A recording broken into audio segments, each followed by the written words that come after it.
कोनो इज्जत नहीं है ना। ए जीव के कभी नाश ना होला ना। ए जीव के कभी नाश ना होला। जीव अमर हो, इस शरीर मरेला, जीव ना मरे ना।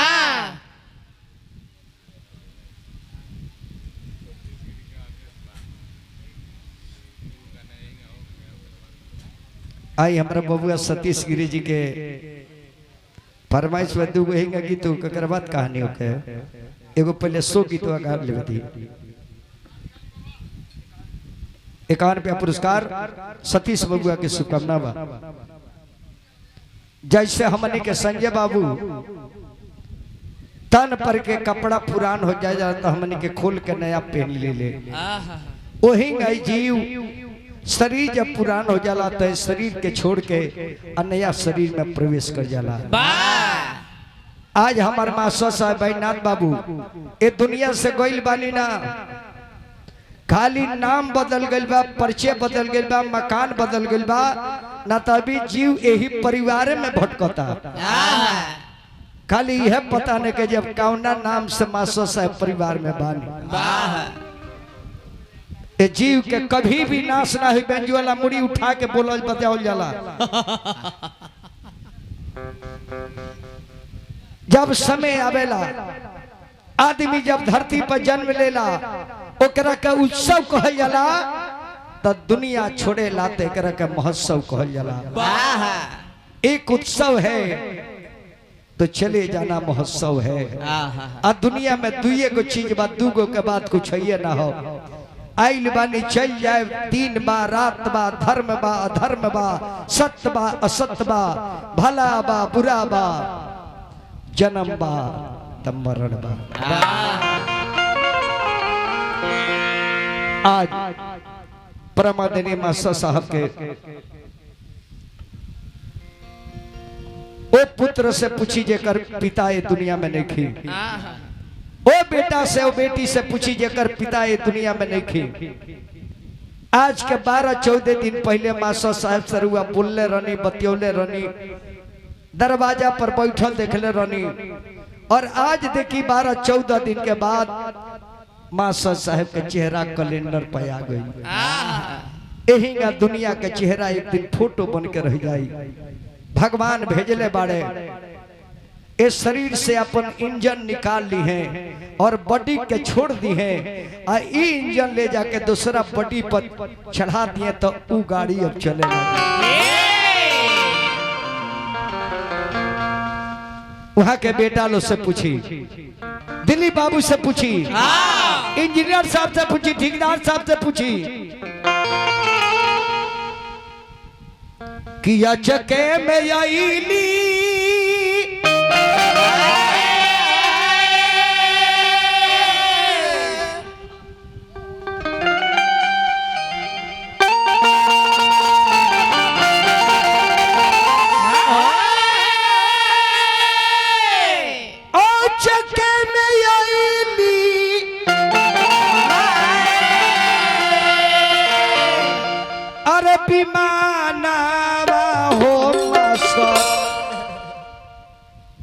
मास्टर साहेब भैनी सा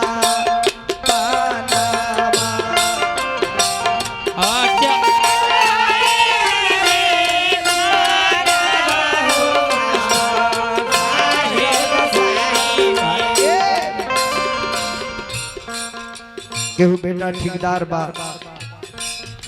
केहू इंजीनियर बा, जी जितने बाबा सबे संपन्न बा। जब पुत्र सब सुन ले कि हमारे पिता नहीं खी, कतना बुझाइल हुई है भगवान। अचके में आईली भी मानवा हो हमार पिताजी भैनी सा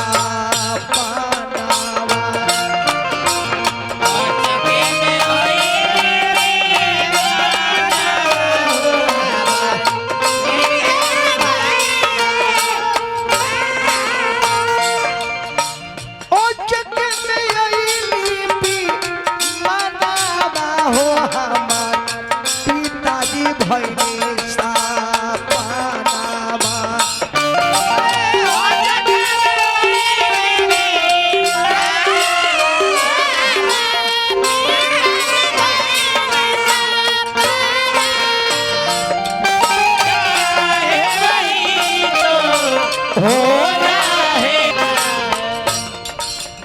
माननीय पवन कुमार बाबू, माने हमारे ठेकेदार साहब, मास्टर साहब के आत्मा के शांति हेतु बहुत बहुत स्नेह दिल माने।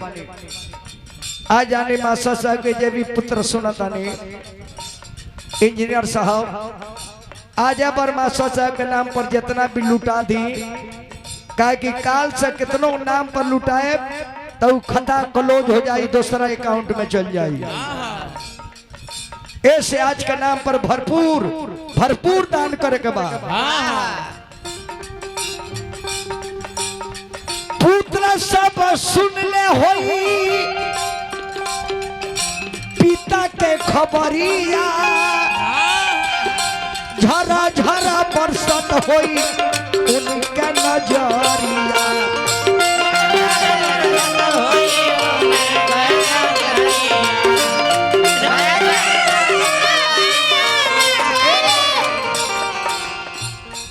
और एक और बात कहो, मास्टर साहब के पुत्र सबसे अपतो सबसे सब भाई से के को निवेदन करब, मास्टर साहब के आत्मा के शांति रहुआ सब चाहता नहीं पुत्र लोग, तय आपस में इतना एकता बना कर रहे के बाद, पतो पतो से प्रेम रखे के बाद, बेटा बेटा से प्रेम रखे के बाद, ताकि मास्टर साहब के आत्मा के शांति मिले। ये रहनी तब परिवार में शांति, और परिवार छोड़ के आ गई बनी तो और शांति और आपस में प्रेम मेल बा।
सुन लगे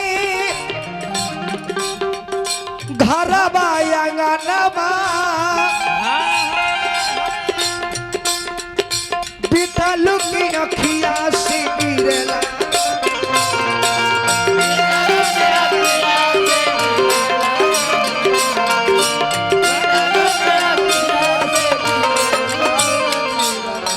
सुन कैनी हमारो हमार पिताजी भैनी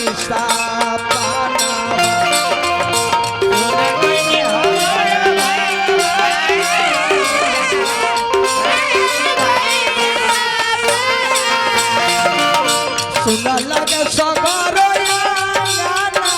हो हमार पिताजी भैनी पानावा।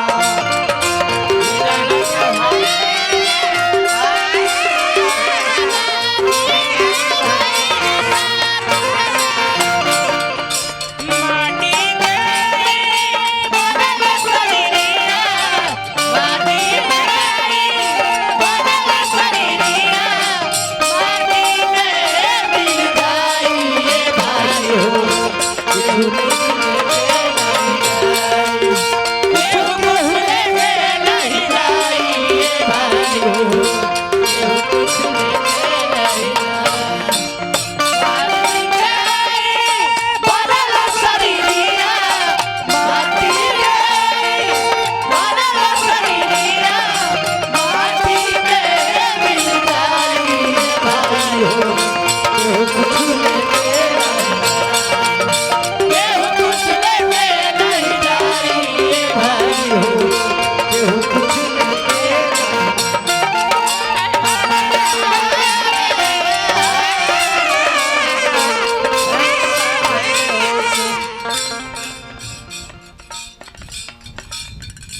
और के रोता बेटा बेटी रोवेले रोवेली पतोहिया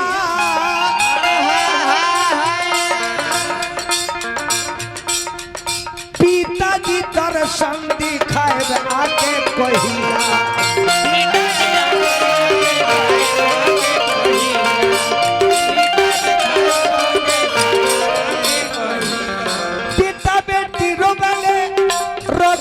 पतोहिया पिताजी आके कबत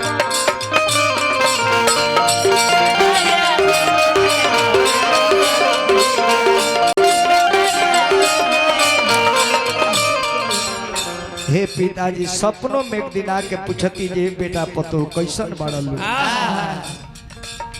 सपनों में देती दरसना हो हमार पिताजी भैनी सा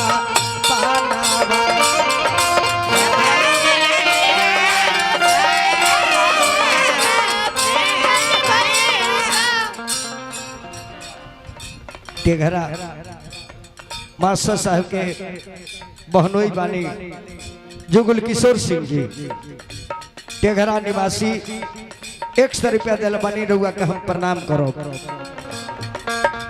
ऐसे तो मास्टर साहब के रहुआ बहनोई बानी ते घर के दामाद बहनी आ घर के दामाद के रुपया ले वही के ना लेकिन रात गुने ले लेता नहीं दिन रहता में एकदम ना लेती तो लेके दे दी है ने हमरा के। हाँ यो बात सही करी है। मास्टर साहब के बेटी पुत्री हमारा ममता बबनी के तरफ से पिता के आत्मा के शांति खातिर बेटी के तरफ से हमनी के बहन के तरफ से 100 रुपया पुरस्कार बबनी के शुभकामना। बबनी जमना घर में अगर शादीशुदा हो गई होके तो जाना घर में मानी लक्ष्मी के वास होके आज एक कुंवार बेटी होके जाना घर में जाओ लक्ष्मी के वास होके तार बेसवाला माइको बनी कि ना हो।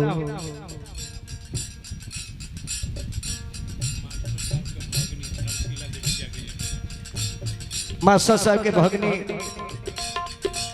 धर्मशिला जी जागरी टोला भगनी के तरफ से भी पुरस्कार आ गई। वो भगनी के हम गोल लागत नहीं प्रणाम करब भगना भगनी के पूजा को जाला।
बेटा लोग कहता बेटी लोग कहता कि हे पिताजी भाई भौजाई हमरा के तो पूछबे करेला सबे लेकिन अब के पूछी जे बबनी कब अयलू हो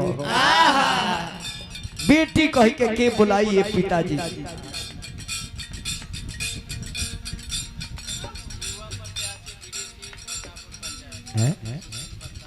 सुशील प्रसाद जुआ प्रत्याशी बीडीसी के प्रत्याशी बानी जुआ प्रत्याशी बानी भावी विवाह के प्रत्याशी बानी बीडीसी के बबुआ के 10,000 रुपया पुरस्कार। भगवान से निवेदन करी कि बाबू के मनोकामना पूरा हो गए और वह विजय प्राप्त करी और पंचायत के विकास करी।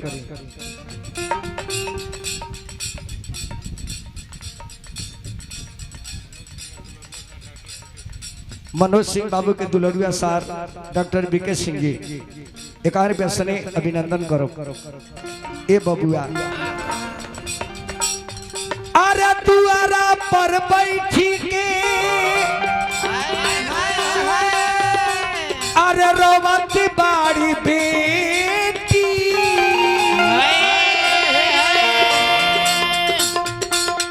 पिताजी का दर्द कैसे दिलवा से बेटी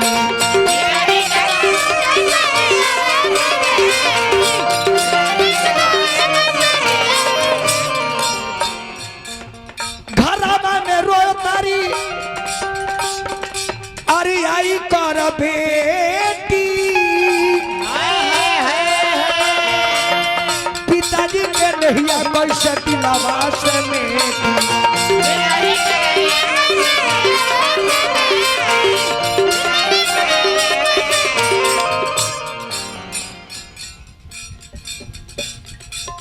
मनोज सिंह बाबू के बहनोई बबलू सिंह बाबू 51 रुपये देने पानी मार साहब के नाम पर ए बबुआ बेटी लोग के बरसे अरे नाई नाबा हो हमार बेटी लोग के बरसे ना ए नाबा हो हमार पिताजी भैनी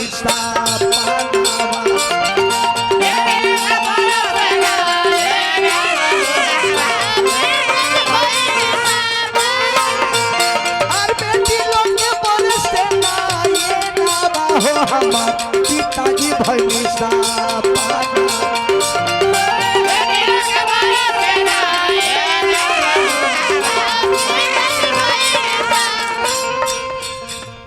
कहला विजयनगर बाबा दुनिया करी थी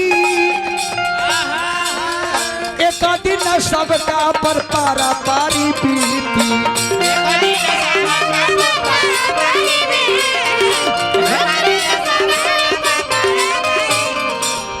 कहला विजयनगर बाबा अरे दुनिया करी थी एक दिन पर पारी सबका पर पीती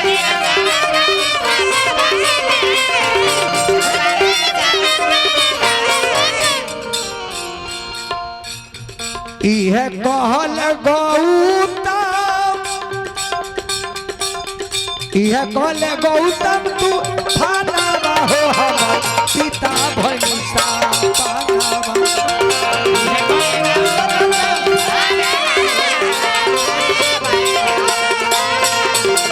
इह बात विधि के विधान हो हमार पिताजी भैसा पानवा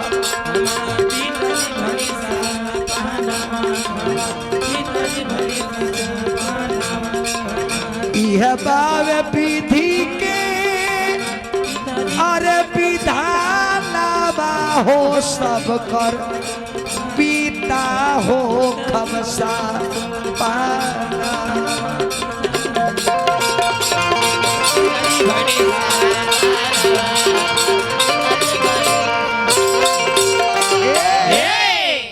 अब आई रामचरित मानस के कथा में बोला सतीश तनी ठेकेदार साहब एक कप चाय मिल जाएगा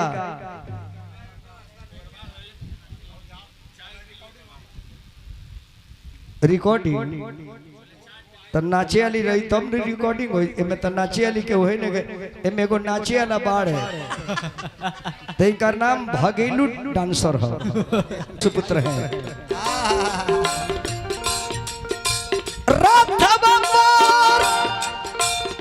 होई के सवारवा तो खेलने शिकारवा गइले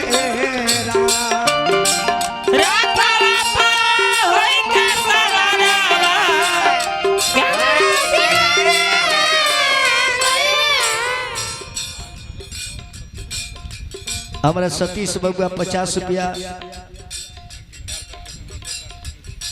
और ठेकेदार साहब के दुलरुआ सार बीके बाबू 51 रुपया दरबानी अभिनंदन बा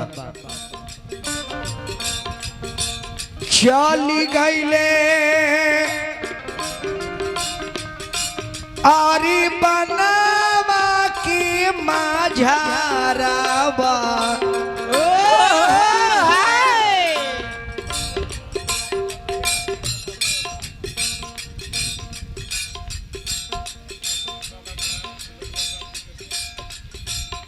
सतीश बाबा के दुल्हा सार बीके कुमार सिंह जी 100 रुपया दिलबन।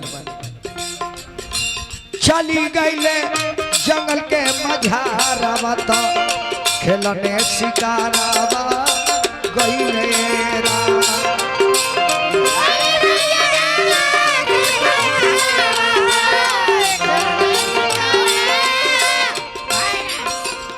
अयोध्या के जंगल में महाराज, अयोध्या के जंगल में महाराज दशरथ जी पहुंचल बानी घनघोर जंगल में कि संदिग्ध बान बान में चलाए। कोनो जानवर यदि पानी पीने सरोवर के किनारे आई, वो जानवर के आवाज सुने तो बान मार दे, जानवर के मृत्यु हो जाए। वही समय में श्रवण कुमार अपना माई बाप के तीर्थ यात्रा में लेके भ्रमण करावता रहे। करावते करावते जब अयोध्या में पहुंचले,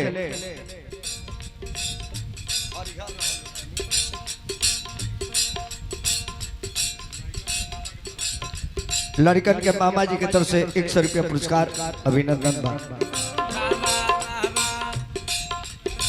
अयोध्या में जब श्रवण कुमार पहुंचले बहंगी लेके, तो उनकर माई बाप आन्हर रहे, लौकत ना रहे, बहंगी पर बैठल बड़े। और उनकर पिताजी कहले कि बेटा श्रवण, हमनी के कहाँ पहुंचल बानी। श्रवण कुमार कहले कि बाबूजी हमल के अयोध्या के राज में पहुंचल बानी, ये अयोध्या के जंगल है। तो माई बाप कहले कि बाबू तनी बहंगिया कहीं रखत, हमने के तनी पानी पिया देता। श्रवण कहले कि पिताजी ई जंगल घनघोर जंगल बा, इमें जानवर लोग हो, या अगर जंगल में हम कहीं छोड़ देता नहीं, अब पानी के कोई निकल जाए तो हो सकता कि कोनो घटना घट जाए। कवि के कहा नाम बा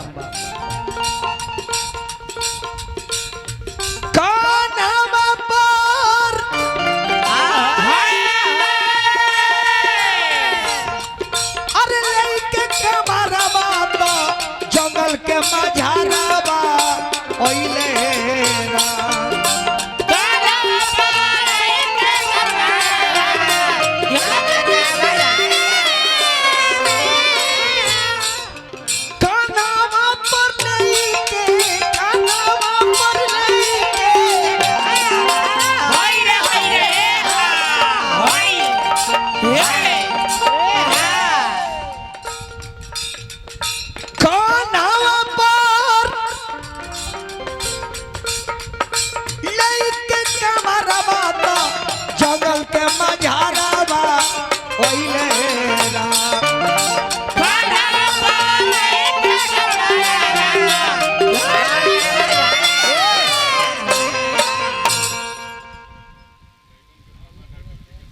डॉक्टर बीके कुमार सिंह जी लड़का लोग के मामा 51 रुपया दिल बनी प्रणाम करो तनी। लड़का लोग के मामा के प्रणाम करो और भगिना लोग के भी अभिनंदन करो।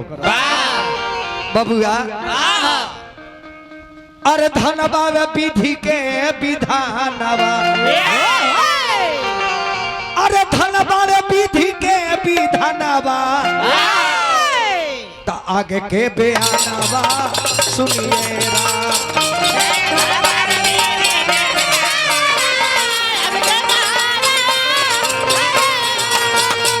धनबाड़ विधि के विधानवा, तो आगे के बयानवा सुनिए।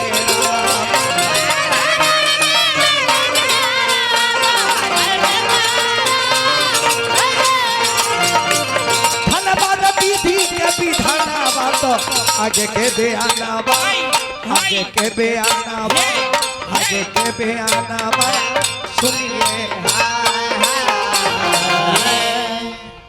राजा के रथ जंगल में पहुंचल बा, एगो सरोवर के तट पर जाके रथ खड़ा बा। सारथी से कहले कि सारथी यही सरोवर के जहां पानी गिरत झरना से यही जी रथ के रोको। और कोनो जानवर आई तो हम बाण चलाए, और जानवर के पानी पियला के आवाज हम सुनब, बाण छोड़ब, जाके आवाज के बाण लाग जाई।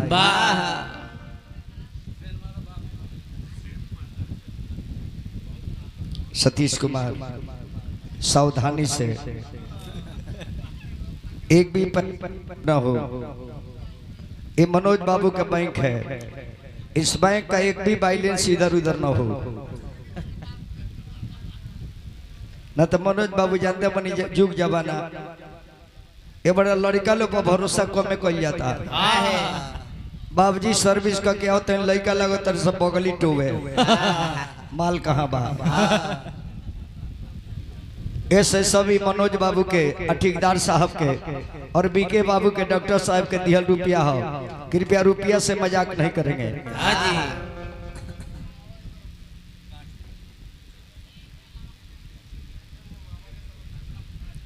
परम आदरणीय श्री विपिन बाबू, परम आदरणीय स्वर्गीय बैनाथ बाबू के भतीजा बानी, चाचा के आत्मा के शांति हेतु हजारों हजार के स्नेह विपिन बाबू के हार्दिक हार्दिक शुभकामना करते हैं। राजा करत वो पानी के तट पर रुकल बा, आ श्रवण कुमार के कांवर जंगल में पहुंचल बा। उनकर माई बाप कहले कि हे बाबू, ये अयोध्या के राज हो, हमन के जंगल में पहुंचल बानी, तनी कांवर के रखो, आ तनी कांवर धो के हमनी के पानी पियाओ, बहुत जोर से प्यास लागल बा। श्रवण कुमार कहले कि हे माई, हे पिताजी, ये जंगल में कांवर रखब तो ये जानवर के जंगल हो, अगर छोड़ के जाए कोनो घटना हो जाई तब बेटा के जीते माई बाप के घटना हो जाओ तो बेटा के जियल धिकार हो, जाना बेटा के रहते बाप के संगे घटना हो जाए। कहले कि बाबू पानी पियाओ, बहुत प्यास लागल बा। आ श्रवण कुमार ए से कांवरवा नीचे ना रखस भैया,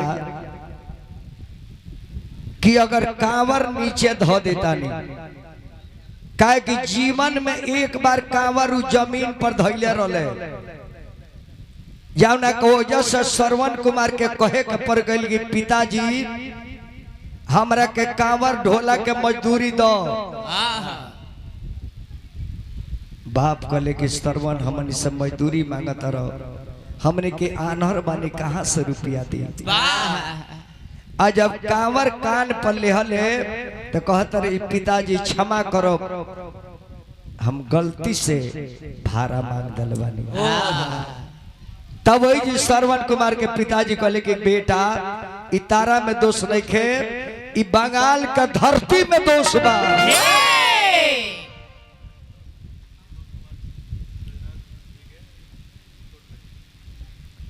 संतोष जी, दीपक कुमार बाबू,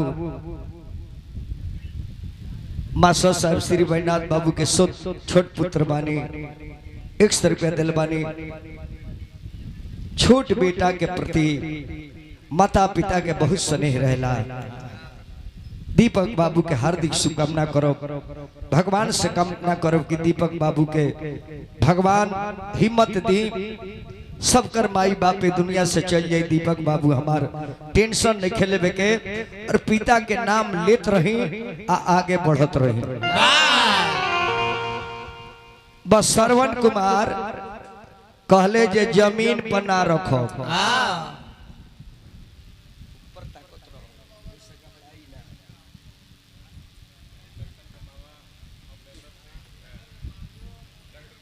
लड़का के मामा श्री डॉक्टर बीके सिंह जी, लड़का के मामा के तो मामी कहाँ बड़ी जी का, लड़का का मामा बे मामी है कबानी का।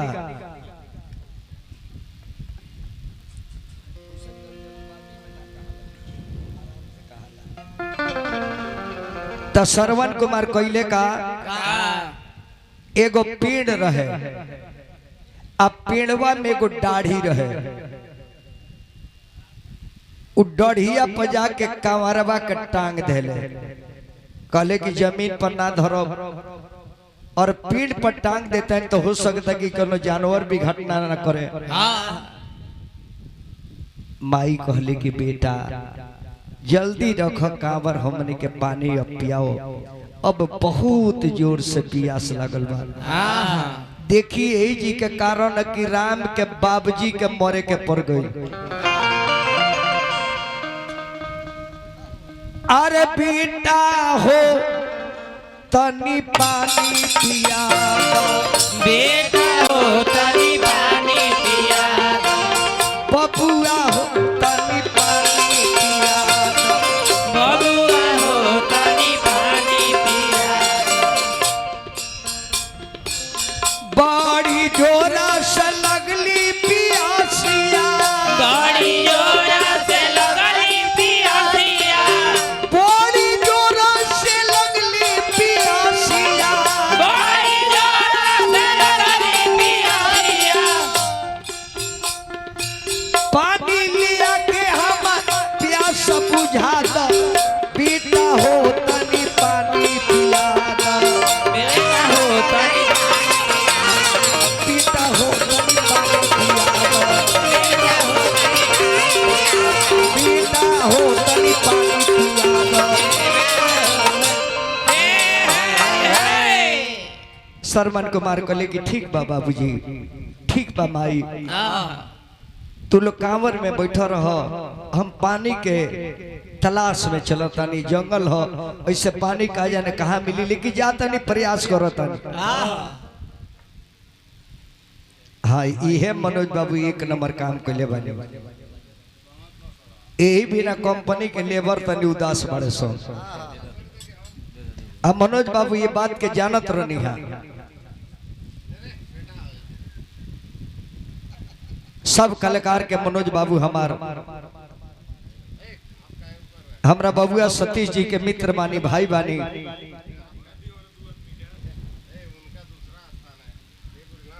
फिर हमारे मनोज बाबू हर कलाकार के पुरस्कार देनी प्रसादी के रूप में सबकर मिलल हो, सबको मिली। मनोज बाबू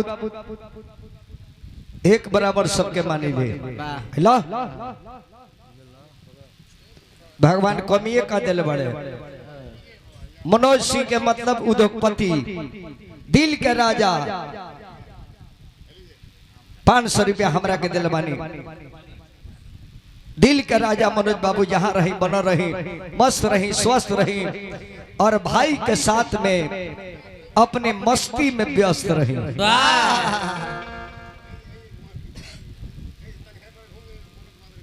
अच्छा फोटो खींच ली। हाँ हाँ ये बात जायज भाई, पुरुष परिवार में दिया जरूर ना तो परिवार बड़ी मार मारे लगी। परिवार से अगर डेराइक बने तो बड़ी मार मारी।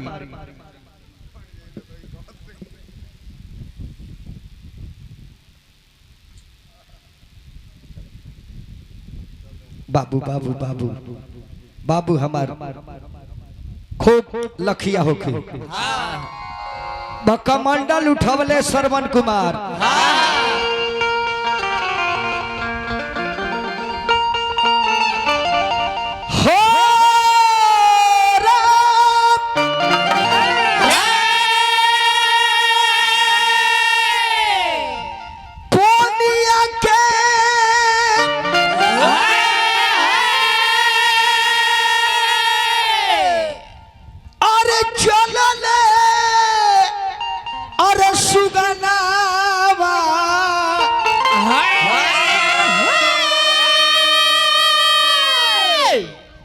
पानी के चलल बड़े पोनिया के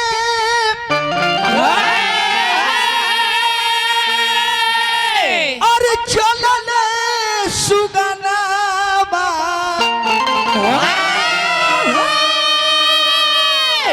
त पीता के करानावा सुनिए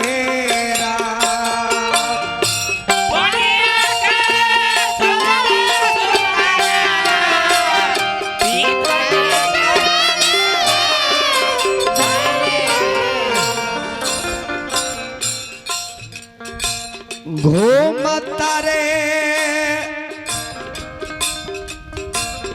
घूमता रे सरमन लाला नवा घूमता रे सरमन लाला नवा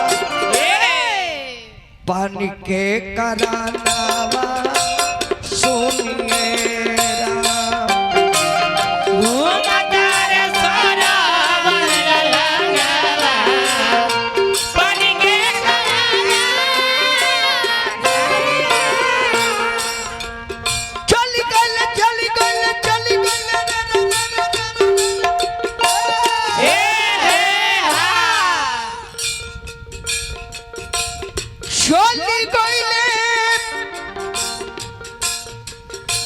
झरना के समानामा पानी के करानामा सुनिए रा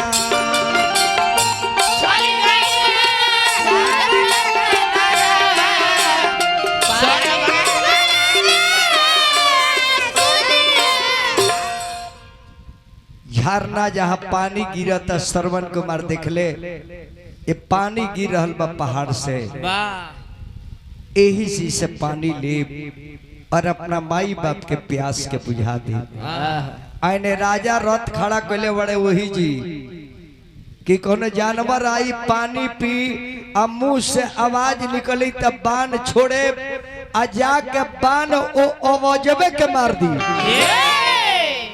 अरे गावेले विजेंद्र बाबा गानबा अरे गावेले विजेंद्र बाबा गानबा तो आगे के बयानबा सुनिए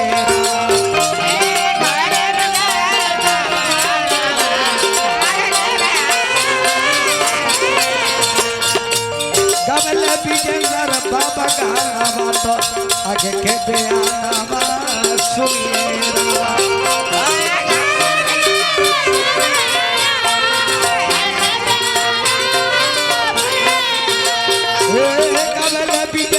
बाबा गानावा तो आगे के बयानावा आगे के बयानावा आगे के बयानावा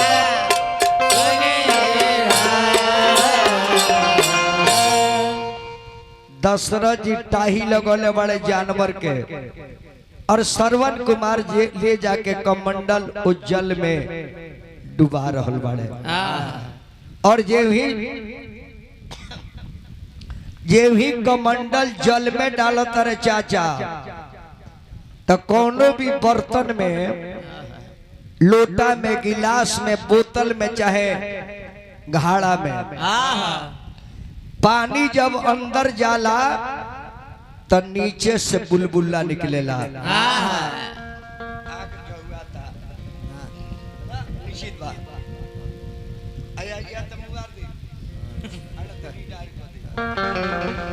जेव जी जंगल हरकेश बाबा डुबावत पानी में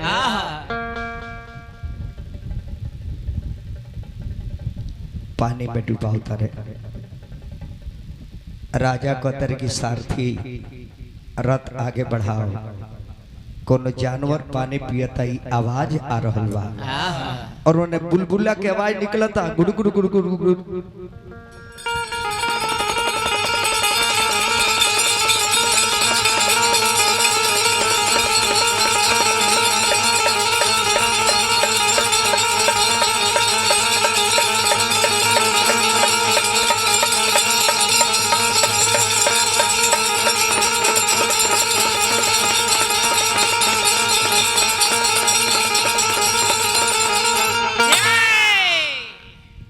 राजा जब बाण छोड़ा ले तो बाण श्रवण कुमार के जाके सीना में लग जाता काहे कि बुलबुला के आवाज श्रवण कुमार के सीना के तरफ बा काहे कि राजा दशरथ जी शब्द वेदी बाण चलाओ तो शब्द के मारो तेजी शंका बा कि सीना में केगा लागल ऐसी की घाड़ा डुबोले बड़े पानी ऊपर फेंकता सीना के समान पानी के गाज जा रहल बा, हाँ बुलबुला जा रहल बा, हाँ। ऐसे बुलबुला के मन तो जाके सीना में लागो।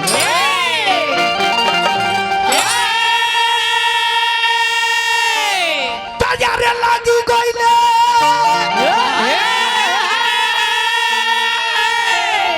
अरे बनबा रे पैबा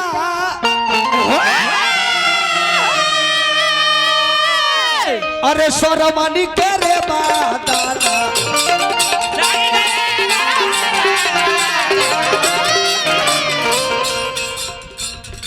लागी गइले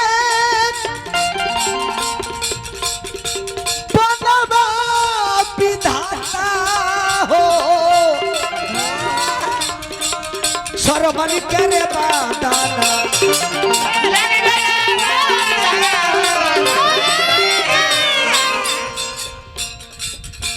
अरे धरती पर गिरने लाला लाबा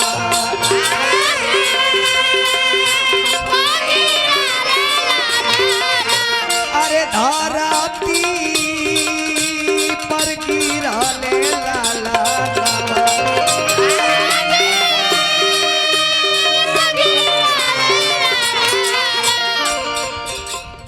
लागी गइले अरे बनबा विधाता हो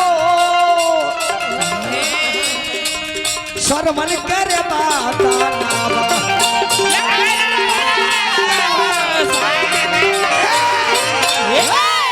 अरे धरती पर गिरल बा लाला नबा अरे धरती पर गिरले त लिखल है सुखाना सुनिए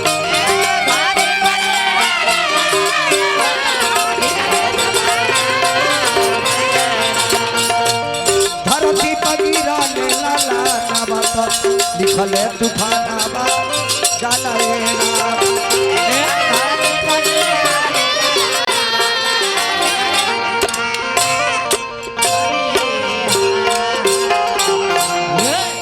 श्रवण कुमार धरती पर गिर गए राजा दशरथ जाना तर की जानवर के बाण मरले बानी श्रवण कुमार के सीना में बाण लागल बा और बाण के पीड़ा से लड़का छटपटाई के जमीन पर गिर गई। हाय राम कही के लड़का जंगल में तड़पड़ाता राम राम शब्द काहे कि राजा शब्द के ज्ञाता रहे। राजा जब शब्द सुनले कि राम राम के ये आवाज कहाँ से आवता काहे कि राम जी के अवतारे नहीं खे भई। राजा दशरथ जी से गुरु जी कहले बनी कि राम जी के अवतार तारा परिवार में होई आ ई शब्द राम राम के पहले ही कहाँ से आ गई जबकि राम के जन्म नहीं के भई। राम राम जब शरण कीन्हा तब दशरथ मानव को चिन्हा। जब राम राम सुनले तो राजा राथवा पर से उतर के गईले आ जाके देखत रहते एगो नौजवान तड़पता छटपटाता सीना में बाण लागल बा। राजा कहले कि अरे ये हमरा से बाप ये हम बाण कहाँ मार देनी। राजा बाण के धैले बड़े कहले कि बाबू हम जानवर जान के बाण चलोले बानी कृपया हमरा के क्षमा करो। श्रवण कहले कि तू की हुआ बाण खींच जल्दी बाण खींच तू हुआ की। कहले कि अयोध्या के राजा राजा दशरथ ही कहले कि राजा के काम ना हो कि प्रजा के हत्या कर दे। राजा के लक्षण ना हो कि मानव के कदर ना कर के बोध कर दे।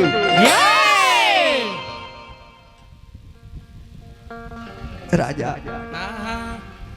आखिर काहे हमरा के बाण मरल हम त पानी खाती आई रनिहा और हमार माई बाप पानी खाती जंगल में तड़पता और पानी ले बेअनिया तो हमरा के तू काहे मरल हो। राजा कहतर कि बाबू हमरा से गलती से जानवर जान के बान छूट गइल बा, हम क्षमा मांगतनी। कहत तहार पीरा के हरली। सरमन कहले कि जा ये चंडाल राजा बढ़ाई दो। कावाना करनवा राजा मारी दिहला बानावा यारे मारी दिहला बानावा हो तड़पेला सारावा कुमार अनुएरा।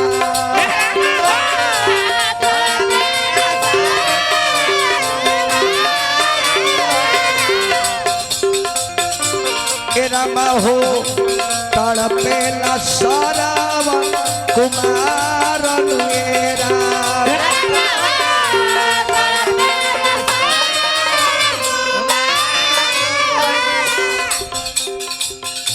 माई के कारण राजा होई नी जगालावा में होई नी जगालावा में तड़पेला माई बाप हमार मेरा।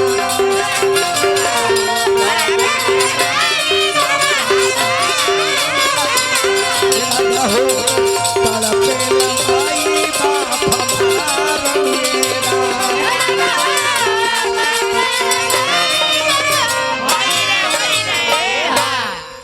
राजा दशरथ कहले कि बाबू तहार नाम? कहले कि हमार नाम श्रवण कुमार हो।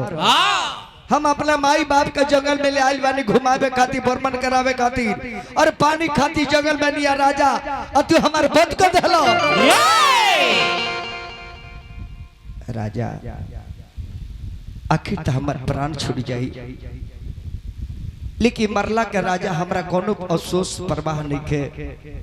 अफसोस ये बात के बा कि अपना माई के बाप के प्यास के ना बुझौनी। अगर प्राण हमार छूट जाता राजा तो हमार माई बाप पानी बिना मर जाई, और माई जब बेटा के मरल सुनी तो आह में डूब मर जाई, और अर्धांगिनी के मरल जब बाप देखिए तो हमार बाप भी प्राण त्याग दी।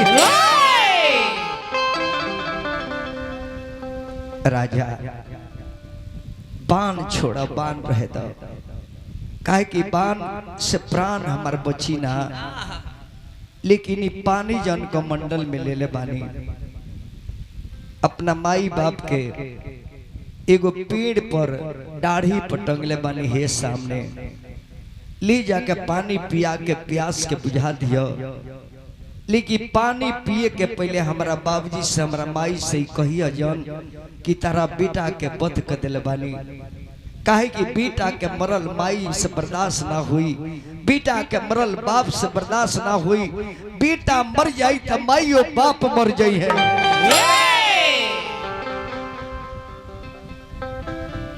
अगर मर जाता नहीं राजन, मर जाता नहीं, अगर मर जाता नहीं तो पानी हमरा माई के जरूर पिया दियो। ये पानी हमरे बाप जी के जरूर पिया दियो। राजा जी मेरे मरने के बाद मर जाए तो राजा जरूरी पानी हमारा माई के पिया दियो। राजा जी मेरे मरने के बाद इतना कष्ट उठा लेना। राजा जी मेरे मरने के बाद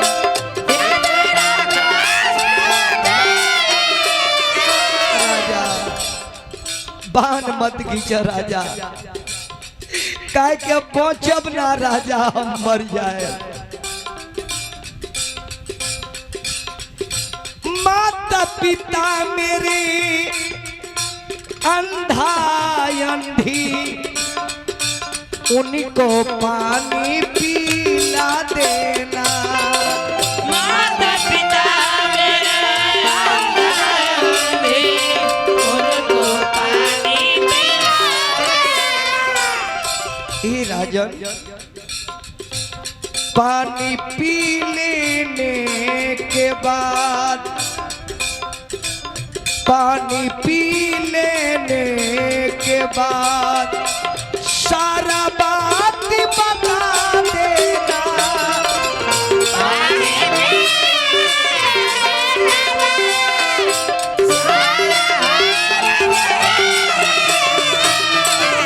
पानी पी लेने के बाद सारा हाल सुना देना। पानी पी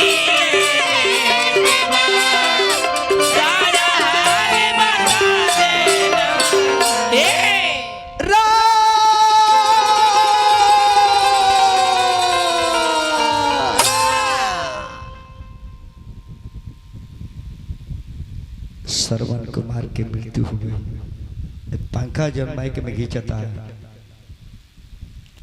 तो नौरे का घुमा लो, माइकवा में घींचता है, माइकवा घुमा लो, हवा लगे तो माइकवा घुमा लो। वाह।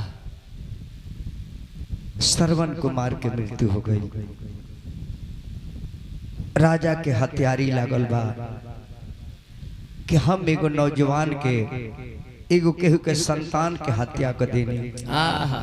ई पाप के भागी हम बन गए। ई कौना जन्म में पाप के भरपाया करब। काहे कि केहू के लड़का के बद कइल दूसरा के लड़का के बद करब रोवो संगे होई। दूसरा के भला करब रोडो भला होई। दूसरा के बनाए राउर बनी, दूसरा के बिगाड़े राउर बिगाड़ी। अब राजा के हत्यारी लागल बना, आगे जाता रहे ना पीछे जाता रहे। सोचा तारे कि लड़कवा कह के गइला कि मर जाए ते पनिया हमारा माई बाप के पिया दी हो। राजा का मंडलवा के उठवले अली के पनिया जाता रहे। उन्हें बहंगिए में माई बाप खोजत रही जे कब हमार बेटवा आवेला, कब हमार बेटा आवेला। आन्हर बारे आंख नहीं खे बाहरी माई बाप। राजा जब पानी लेके पहुंचा तारे पास में, जब पैर के धमस माई बाप के कान में जाता, आंख तो है नहीं के, पैर के धमस जब माई बाप के कान में जाता,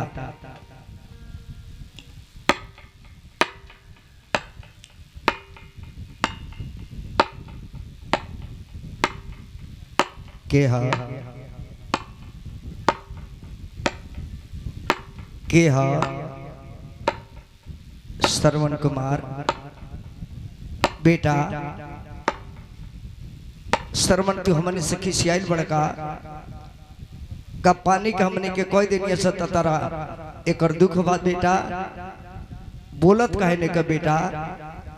तू तो हमने के बे बोले पहले ही बोलल चालू कर देलो, लेकिन आज काहे बेटा रुस गइल बड़ो। अब राजा कांपत अरे डरे ने कन बताओ कि हम तारा बेटा का हत्या के ले बानी। श्रवण कुमार के माई बाप कहले जे के हजे नहीं के बोलत, हमने के लगे के आ रहल बा, हमने के दोनों प्राणी श्राप दे, वही जी ठहर जा ठहर जा। राजा कहले कि हे मुनिवर, हम अयोध्यापति नरेश, हमार नाम महाराज दशरथ जी है। माई बाप बोले कि दशरथ जी अयोध्या के राजा, तो तू हमनी के लगे काहे आइल बाड़ा, हमार लड़का कहाँ बा। कहले कि हे मुनिवर, इहे तो माफी मांगे आइल बानी।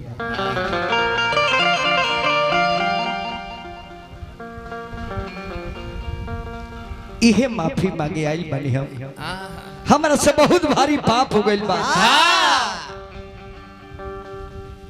कहते बचनवा मुनि जी,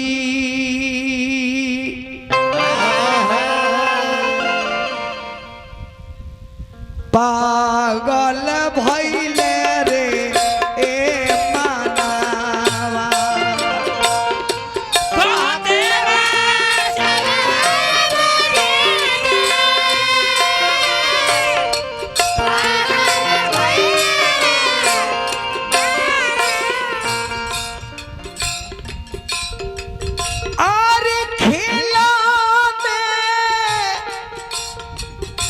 शिकारवाई बाहो आइल रहनी हो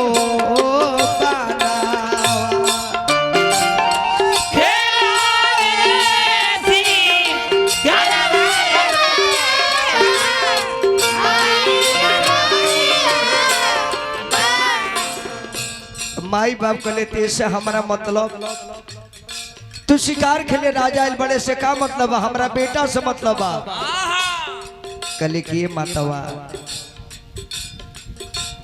जानी के शिकारवाए माता हो अरे जानी के शिकारवाए माता हो मारी तिहानी हो पाना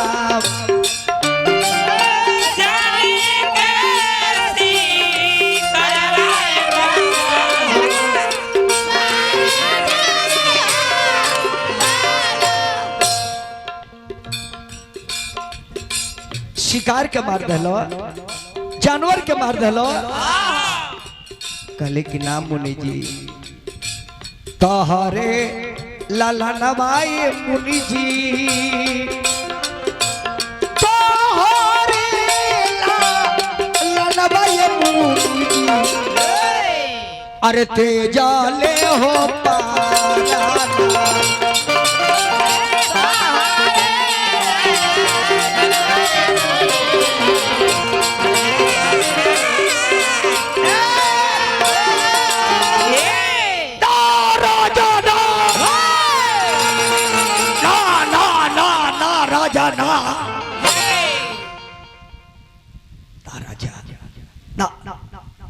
हमारे बेटा की तू ना मरबो हमरे बेटा की तू ना मरबो कल की मतबा हमारा से गलती हो गई बा कल की चंडाल पापी बेटा के मार के दिया के कोहतर की तरह बेटा के मार देनी सरवन कुमार बेटा सरवन बेटा सरवन बेटा सरवन माई मर गई बेटा के मृत्यु माई से बर्दाश्त हुई और जब माई मर जाती है तड़प के तो अपना जीवन साथी के देख के बाबूजी भी तड़प के मर गई हमार औरत भी मर गई बेटा मर गई औरत मर गई तो हम केकरा सहारे जिए केकरा सहारे जिए लेकिन जब प्राण छूटे लागल श्रवण कुमार के बाबूजी के तो कहले कि जाए चंडाल राजा अयोध्या के कलंक बड़ा तू प्राण तो हम छोड़े जाता नहीं बेटा के आग में अपना पत्नी के आग में लेकिन तरह का श्राप देता नहीं राजन एक दिन बेटा के आग में तू प्राण तड़प तड़प के छोड़ देगा इहे श्राप राजा दशरथ के ऊपर नाचे लागल जब राजा दशरथ जी के बेटा वन में चल गए और वन में जब सुमंत जी छोड़ के अले राजा सुमंत जी से कहले कि सुमंत जी 14 दिन में हमरा बाबू राम के तू जंगल घुमा के लेके आ जाइयो काहे कि राम बिना हम प्राण के तेज देहो बढ़ जा साधु बाबा हे महादेव बैठा ली भैया हे महादेव को बैठा ली बढ़ जा बाबू एगो कुर्सी दे दो ऑपरेटर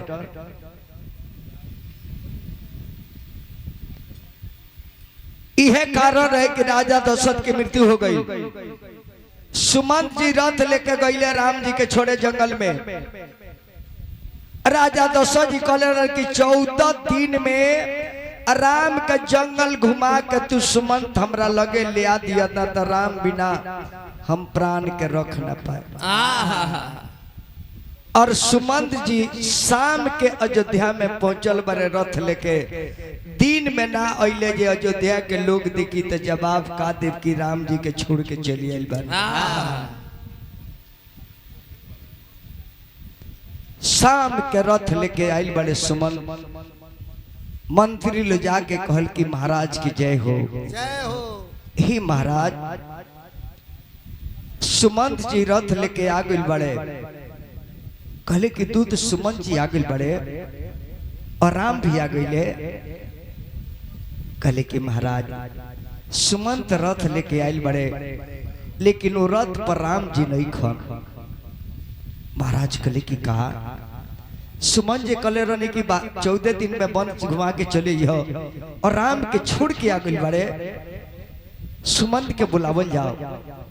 जब दरबार में सुमंत जी के बुलावल गई राजा दशरथ जी के सामने सुमंत जी खड़ा बड़े कांपता रहे। महाराज की जय हो। जय हो। सुमंत राम कहाँ बड़े, राम कहाँ बड़े। कहले कि महाराज पूछल मत जाओ। हम बार बार राम के निवेदन करनी है कि हे राम और बाबूजी के आदेश बा कि 14 दिन में घूम के चली। लेकिन राम हमार बात ना मान के हमारा के निहोरा कैले हा कि सुमन जी रथ लेकर हुआ जाई। हमार माई 14 बरिस के वनवास मंगले बिया त माई के वचन के पालन करे दी और बाबूजी वचन दे दल बानी त बाबूजी के भी वचन के पालन करे दी। का कहता रे सुमन। कल कि हाँ महाराज राम जी हमरा के बार बार निवेदन कैले हम मजबूर कैले बरबसिरा में सुमंत पठायो आया पसुर सरी तीर चली। और मेन के बड़ा बाबू मेन हेने के बक्सवा कट गइल बा। उन्हें आगे के बक्सा कट गइल बाबू। यह तरलो में कमी बा। नीमन बात कहवा में तू ही लोग गड़बड़ कह देलो। जब कोनो नीमन बात कह जाते ने उन्हें कह दे बोल।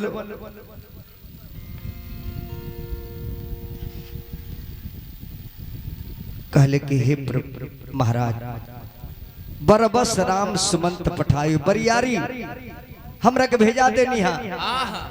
आई अपने सुरसरी के घाट के तरफ चल गई निहा।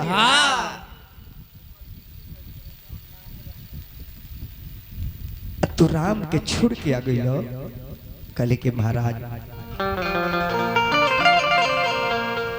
कहते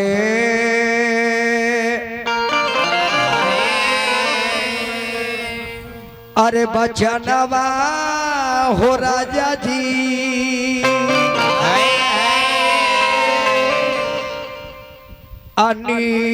अनिकालेला पारा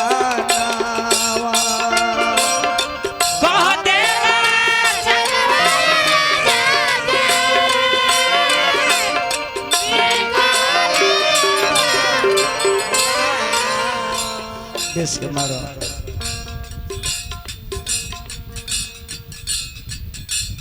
अरे 2 पैसा कमाए के बाद बढ़िया माइक रखो यार। देखो तारा ऊपर से बोलते नहीं खे।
कहते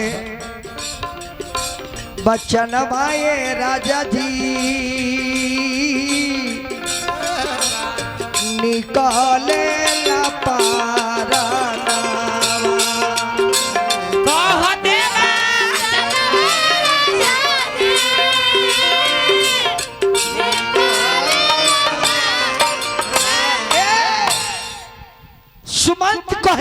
चाहता रहो अरे रथ से अरे उतारी के राजा जी राम गईले हो बनावा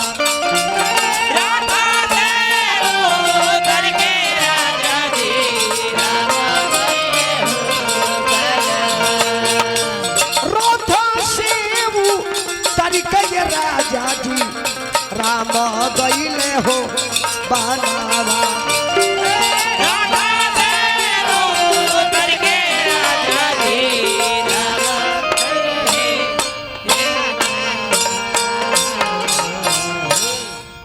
बनल कि ना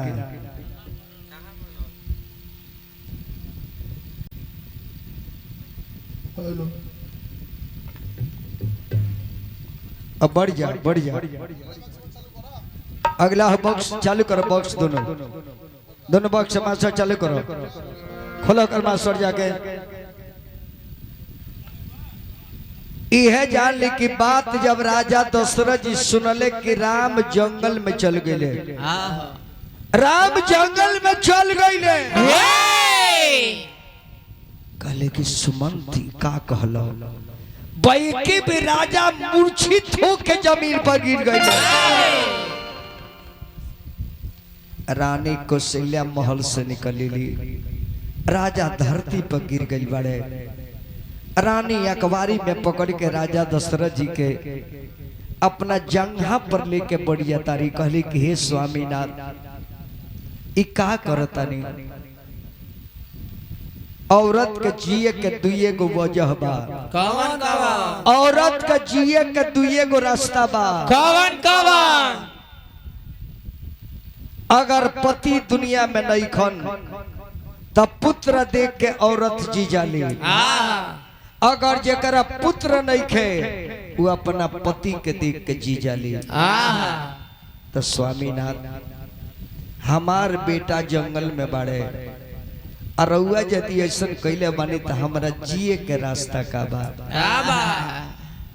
राजा कली के रानी आज बुझाता श्रवण कुमार के बाप के श्राप हमरा पर पूरा हो जाए काहे कि हमारा आंख से लौकत नहीं खे अब मन धड़कता बेचैनी बढ़ता यानी अब दुनिया में हम रहबे न करे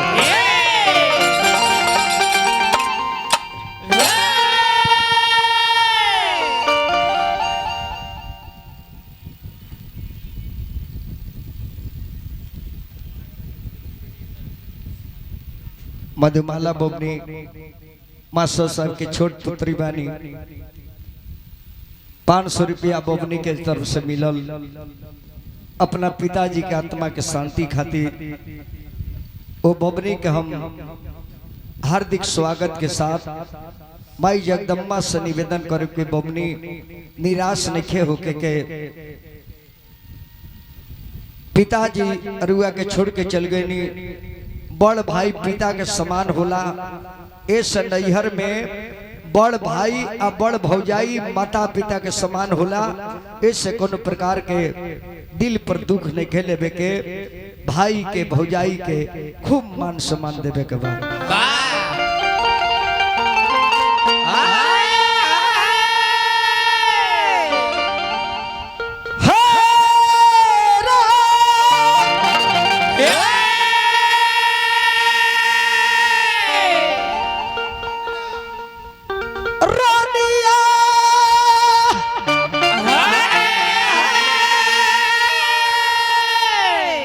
कौशल्या आंख बन हो के चाहता कौशल्या आंख बन हो के चाहता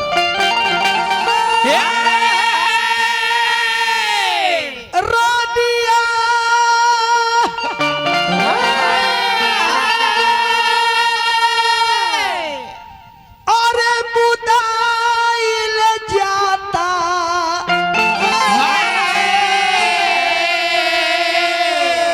अरे काहे दुनू अखियाता कल जाते नहीं खे अरे नजरी पर अरे नाचता सुरतिया ताकल जाते नहीं।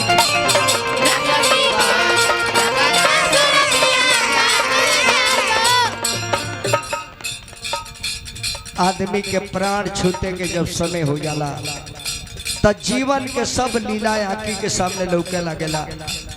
का कोई नहीं केकरा संगे बनौनी केकर बिगड़नी केकर उजर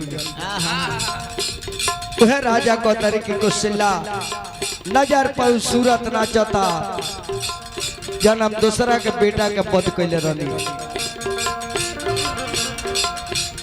नजरी पर नचता सूरतिया ताकल जाते नहीं।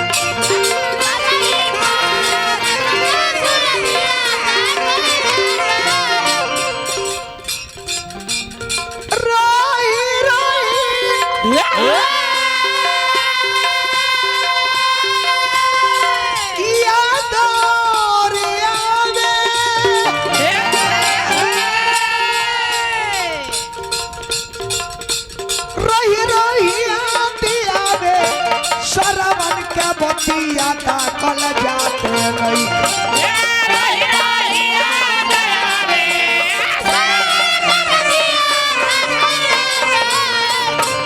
रही रही आती आवे शरमन का बतिया ताकल जाते नहीं।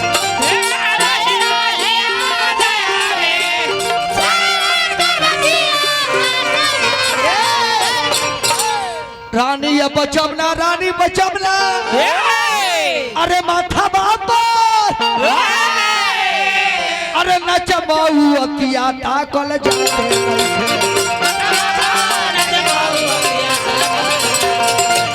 माथा बाप नचमाऊ अकिया ताकल जाते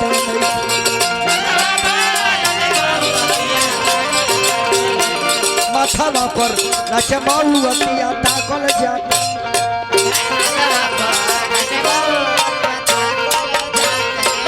मथवा पर नचमाऊ अपिया ताकल जाते नहीं के। राजा तड़प के गिर के राम राम कही राम कही राम राम कही राम 6 बार राजा राम राम कही के प्राण त्याग देले। अयोध्या में विपद पर गई जेकरा 4 गो बेटा चाचा 2 गो बेटा जंगल 2 गो बेटा मामा की यहाँ अब पिता के लाश महल में पड़ल बा। गुरु वशिष्ठ जी के बुलावल गई दरबार में। गुरु वशिष्ठ जी यानी बड़ी अफसोस करतनी कहने की दूत लो ए लाश के तेल भरल नाव में सुरक्षित रखा जाए। और हे दूत राम लक्ष्मण जंगल में गइल बाड़े और भरत शत्रुघ्न अपना मामा के यहाँ बाड़े। जाके भरत शत्रुघ्न के मामा के यहाँ से बुला के ले आवे के बा और ये बात बतावे के नइखे कि राम के वनवास हो गइल बा, लक्ष्मण चल गइल बाड़े, सीता चल गइल बाड़ी और पिता के मृत्यु हो गइल बा। ये बात बतावे के नइखे। ये सामने के बोला तका हो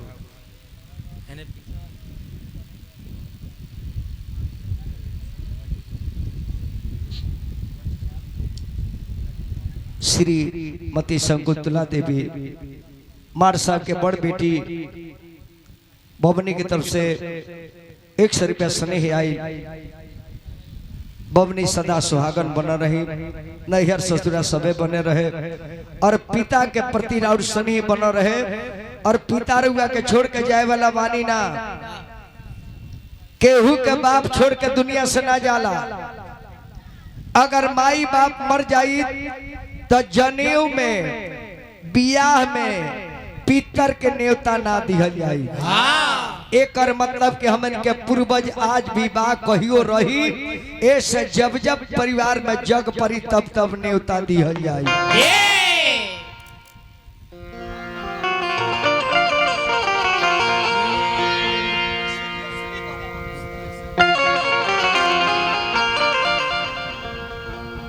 राजा दशरथ के मृत्यु हो गई बा। और दूत चल जाता रे के कई के नैहर। उन्हें भरत सपना देखो तारे कि हमारा घरे कुछ हो गइल बा। काहे कि बीत ऐसा नियम प्रकृति के कि जे भी बेटा नाती प्रदेश में रहेला मास्टर साहब,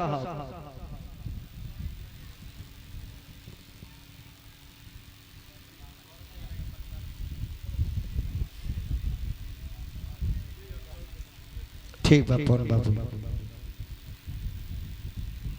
अगर एक आराम से बोलते तन तन खतवा सम्मत कर ले। फिर हमारा पौन बबुआ हजारों हजार पुरस्कार, पुराना स्टेट बैंक, बड़ी सुंदर होटल बा और गैला पर बड़ी मान सम्मान और बिहार के तो धनी।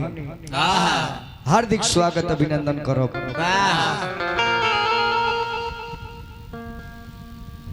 बाप के लाश तीर भरल नाई में पड़ल बा महल में और दूध पहुंचल बड़े। इ नियम बा, अपना परिवार में कोनो घटना हो जाला तो चाहे बेटा पतो प्रदेश में बा, बेटी अपना ससुराल में बिया, लेकिन ओकरा व्याप जाई कि हमरा नैहर में कुछ भइल बा। पुत्र के व्याप जाई कि हमरा परिवार में कुछ भइल बा, या तो खाना में माछी गिर जाई आना तो खाना खात में हूल आवे लगी। इ विधाता को सलीक बाकी वो ब्लड से इतना रिश्ता जोले बड़े कि ब्लड के कनेक्शन लगोले बड़े कि वो परिवार का जे भी सदस्य बा सबकरा व्याप जाला। भरत सपना देखले बड़े, सुबह में शत्रुघ्न से कहते रहे कि बाबू अपना घरवा कुछ हो गइल बा का?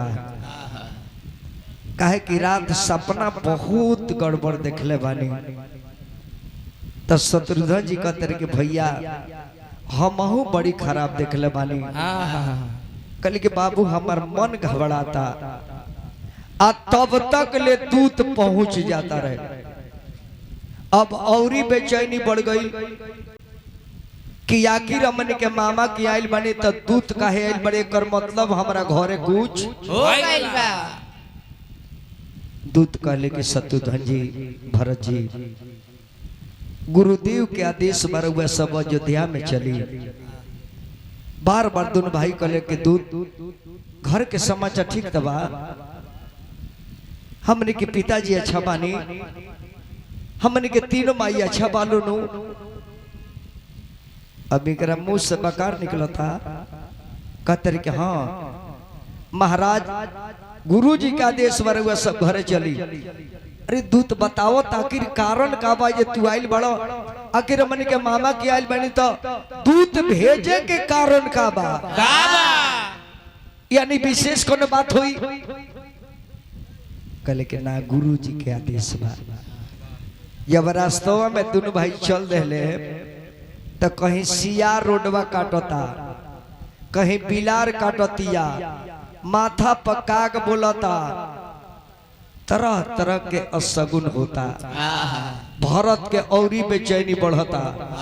कहते रहे कि भाई दूत बताओ हमरा घरे कुछ भइलू के तो? काहे कि सियार रास्ता काटता, बिलार काटतिया, काग बोलता और हमार दिल बहुत घबराता।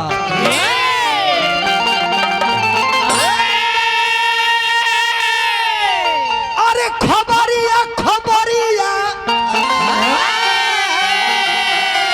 अरे खबरिया खबरिया खबरिया, अरे दूत कही देता घरवा के खबरिया, दूत कही देता घर के खबरिया,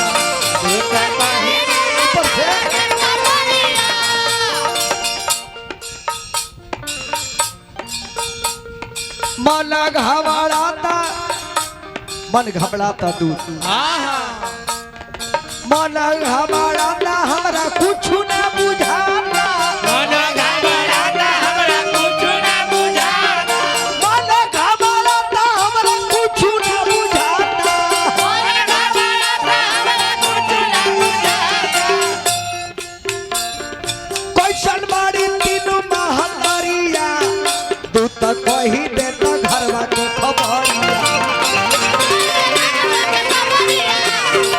कही दे तो घर के खबरिया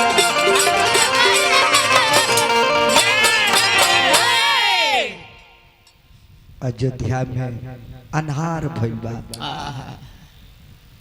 अब जब ये अयोध्या में पहुंचता लोग तो जैसे मास्टर साहब के घरे ही भइल हुई, आज ये भी बेटा प्रदेश में बा इंजीनियर साहब जैसे कहीं हो कब बेटी अपना ससुरा बिया, दामाद अपना घरे बाड़े,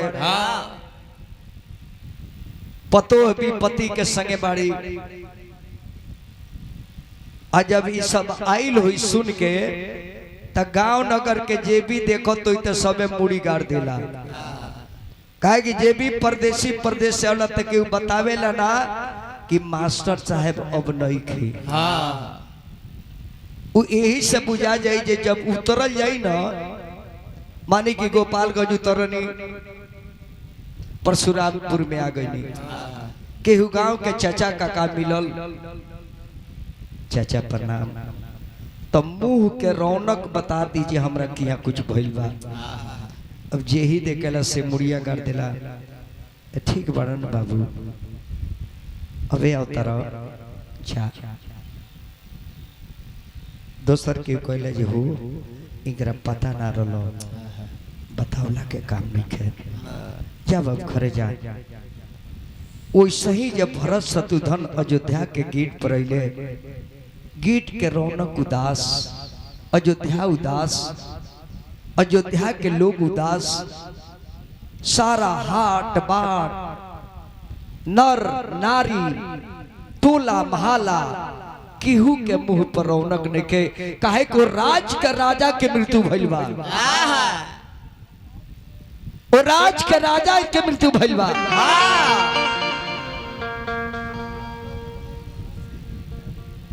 ममहर से जब आए भरत जी,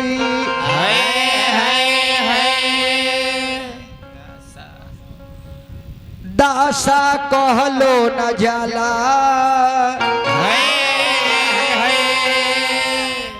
हाट बाट सब नर नारी, सभे उदास देखाला।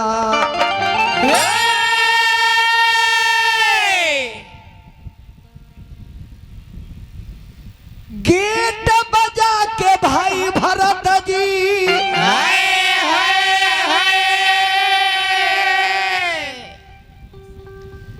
अरे कुछ समझ में न आवे,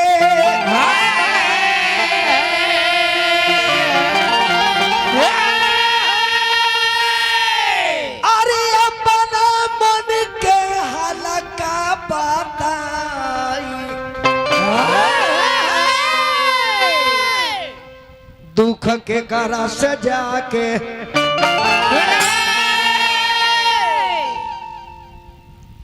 तले के कई एगो आरती के थार लेके गेटवे पर खड़ा बिया। कहती है जे बेटा भरत आवत तारा के आरती उतार दी।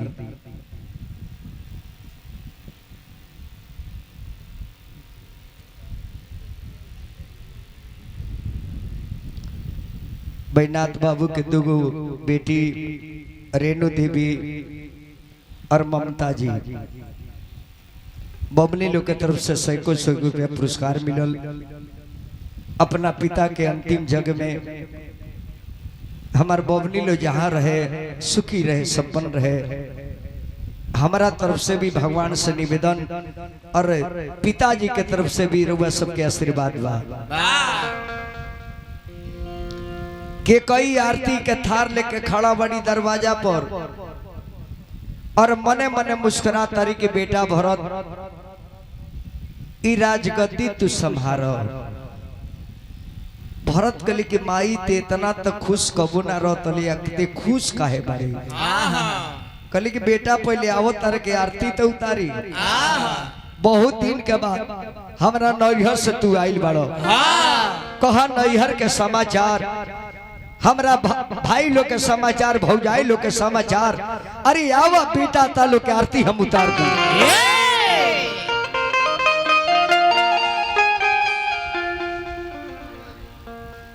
अरे के महतारी फुर्ती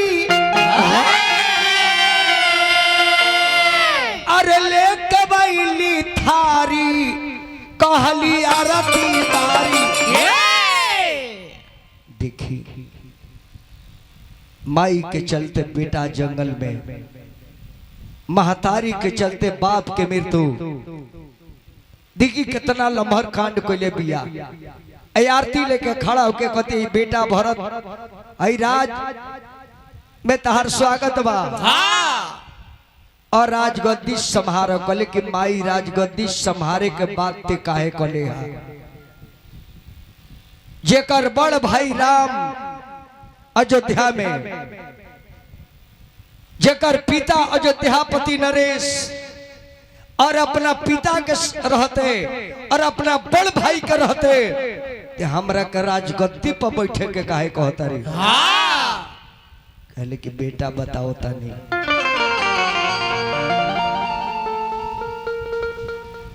के कोई महतारी फुर्ती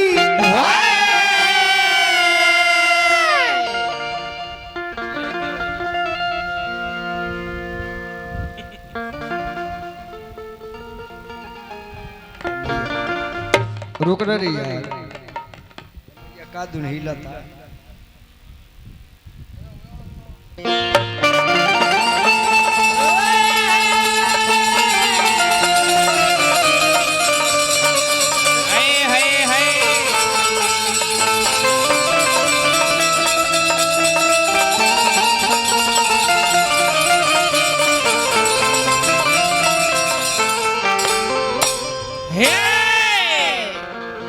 हेलो के कई महतारी फुर्ती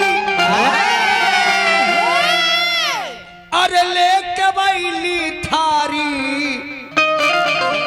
अरे कहली आरती बारी। बेटा हेलो हेलो काहे कम हो गइल बाबू, उठाओ ना तनी। काहे सौंडवा तार जितने रातवा चढ़ेला उतने नीचे घुस के लगा बैटरी खत्म हो गई। आव भरत भरत आव भरत आरती उतारी कहली आरती बारी।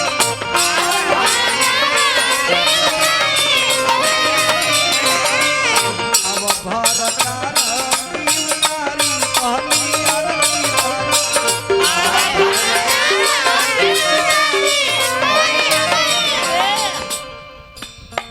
हमार हेलो उठावा हो मेनवा, उठाओ ना। अब बक्सवा चाचा बोला था और दोनों बक्सवा बोला था बाबू, बोला था कम बोला था नो। अरे हमारा योरती आके तू ही अधिकारी अरे कहली आरती बारी। खुशबिया के कही मकारी कहली आरती बारी।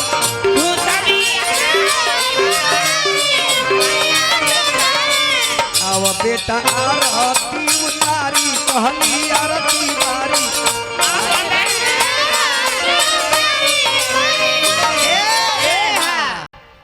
भारत कल के माई पहले कारण बताओ जो खुश काहे बारे। और इ मकान काहे उदास लौकता। मने हमरा गुप्ता जी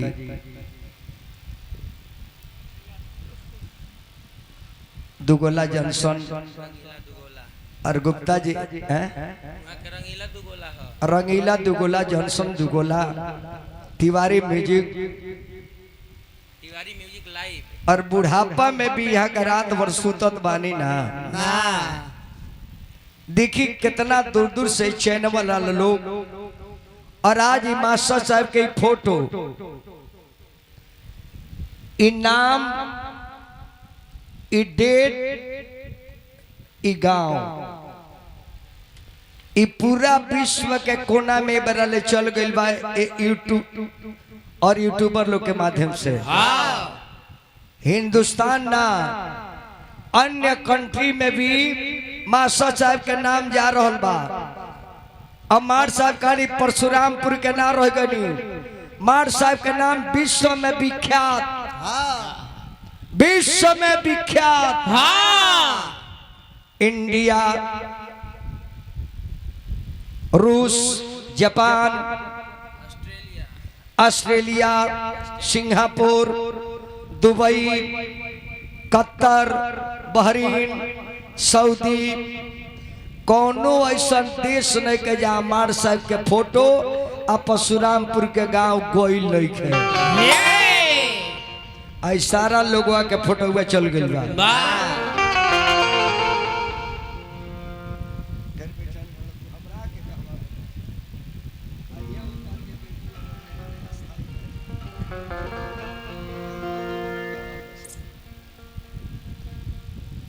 कले भरत की माई ते खुश काहे बड़े कर कारण बताओ।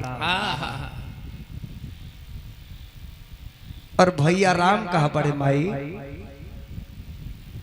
छोट भाई लक्ष्मण कहा बड़े, और हमारे पिताजी कहा बने। कले कि यह तो कारण बा। कारण ते कहे के का चाहता रे? कले कि बेटा तारा पता नहीं खे, तार पिताजी अपना बेटा राम के राजा बनावत रहे हैं। ये बात का हम विरोध कैनी हा कि हमारा बेटा भरत के राजा बनावे के पड़ी, और तू अपना बेटा राम के वन में भेजो, वो बनवासी बनी है।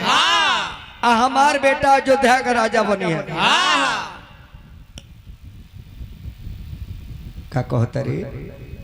अतः बेटा हम रूसर अनिया, रूसर अनिहा, तार पिताजी मनावे कोई निहा, तारा भाई राम के क्रिया धरो निहा कि राम के क्रिया खाई अजन मांगो तनी तन दी। हमारा बेटा को अयोध्या के राजा बनाई आ अपना बेटा के जंगल में भेजवाई। राम के वनवास दे देले कि राम के वन भेजा देले। कलश के इतने ना बेटा, आ वही चलते तारा बाप के मृत्यु हो गई बा, लाश सब घर ही में पड़ल बा। कहले कि अरे माई ई का कैले? ती जाना मेरा बाबूजी से वरदान मांगत लेहा, तोरा मुंह में पिलुआ ना पड़ गई तो जीड़ सद के ना गिर गई, तोरा शर्माई के मृत्यु हो गई।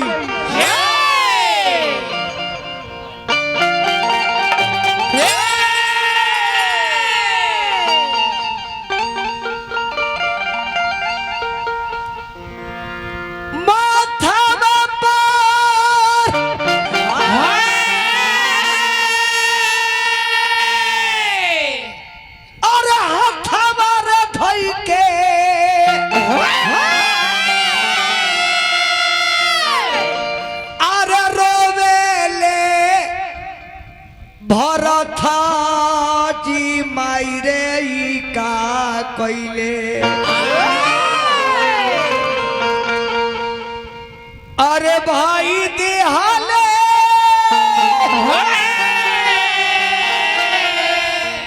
अरे घर से निकार माई रे ई का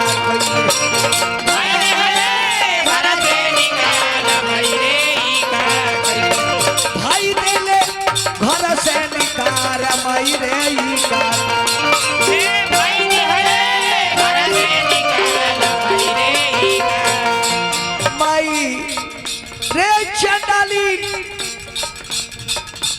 कैसन गाय बड़े जे अपन बछरू के खा गई। कैसन गाय बड़े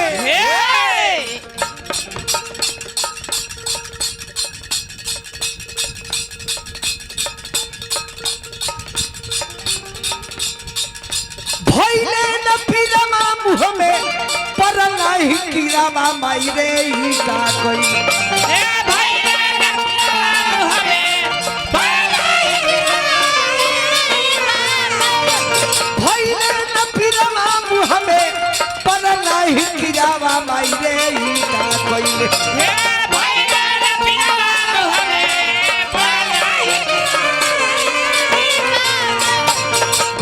चली काली देल हीरावा माई रे ई का कइले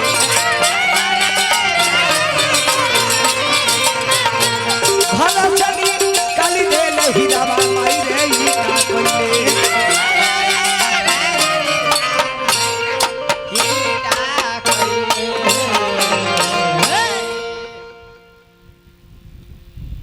ठीक बा माई ठीक बा माई जो आज के बाद ते भरत के मुंह से माई ना सुनबे आज से भरत तोरा के माई ना कहिए आज से माई ना कहते डाइन बाड़े बेटा के खा गए डाइन बाड़े जी अपना पति के खा गई और वह भरत क्रिया खैले माइए कहल बन कर दिले अब मैंने गुरु वशिष्ठ जी आके भरत के उठाओ तनी भरत उठा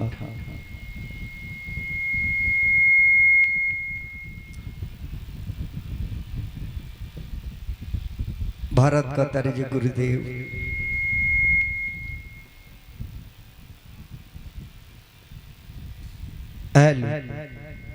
रउआ कर मैंने बाबा यार मैंने बाबा भरत कले के गुरुजी रउआ चलते ऐसा किंग हो गई कल की भरत में हमार का दोष बा भाभी प्रबल जन होनी बातन हो के रही एक दिन वो काल के गाल में सबकरा चल जाए बा भरत हम का करी कल की गुरुजी तब का कल जाओ अत तारा पिताजी के लाश हुन्नाई में देखो तिल में रखल बा अब वो के अंतिम संस्कार करो भरत जेकर 4 गो बेटा तार 2 भाई जंगल में बड़े आ तू 2 भाई रोही में हैरान बड़ो है क्रिया के करी अब भरत रुआ तारे अब पिताजी के अंतिम यात्रा के तैयार करता रे आरे बनावे लगले भरत सुंदर विमानवा बनावे लगले भरत सुंदर विमानवा बनावे लगले भरत सुंदर विमानवा बनावे लगले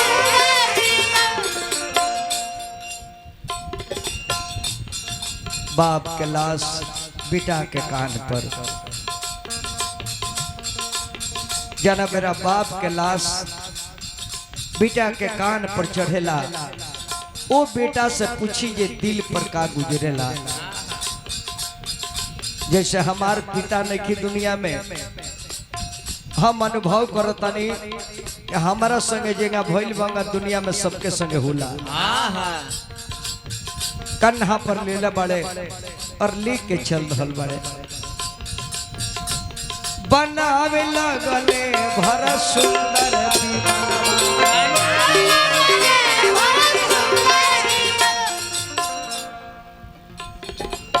सरजुग तीरा पर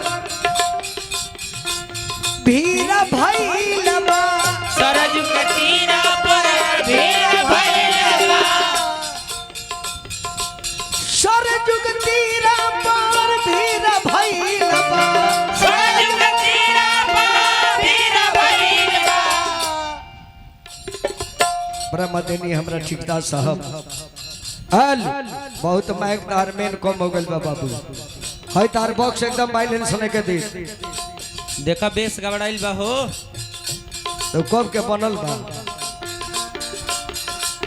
ठिकदार साहब सर रुपया मनी अभिनंदन करो मेन में तनी टेबल दहे बक्सवन के द तनी खोल यार कितना बढ़िया पहले बजौल हो सरजुग तीरा पधीरा भैलवा सरजुग तीरा पर भीरा भैलवा आरे पिताजी के क्रिया अरे लगावे लगले भरत सुंदर विमानवा बनावे लगले भरत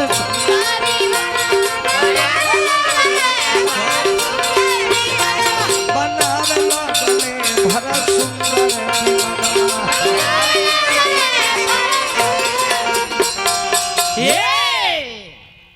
सरजू के तट पर भीड़ लागल बा जेकरा 4 बेटा 2 बेटा घरे ना रहले बाप के मृत्यु हो गई 2 बेटा जंगल 2 बेटा मामा की यहाँ और बाप के प्राण तड़प के छूट गई तो बताई जावना राम के बाप के संगे ई हो सकता तो का हमनी के संगे नहीं हो सकता काहे ना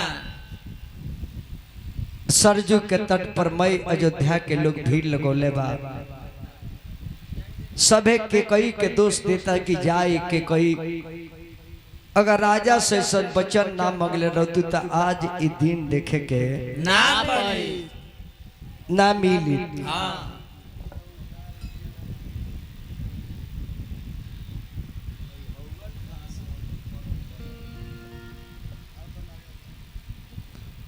आई हमरा प्रतापपुर हेलो हेलो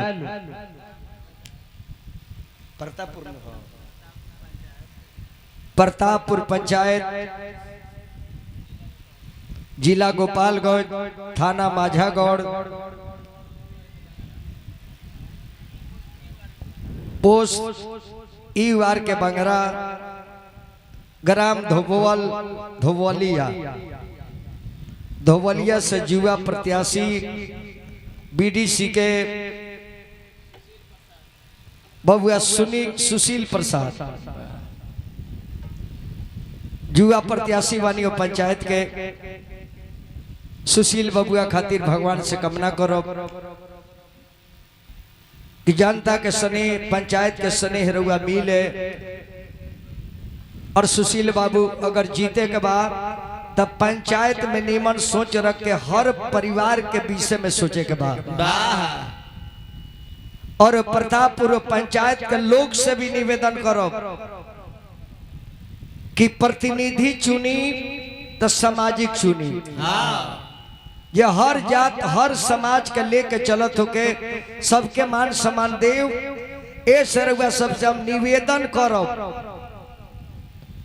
कि बीडीसी के प्रत्याशी सुशील बाबू के अधिक से अधिक प्रेम स्नेह आशीर्वाद और वोट दे के भारी से भारी मत से विजयी क के और पंचायत के क्षेत्र के वार्ड के विकास करावे के बाद और पंचायत के सम्मानित और आदर्श पंचायत बनावे के बाद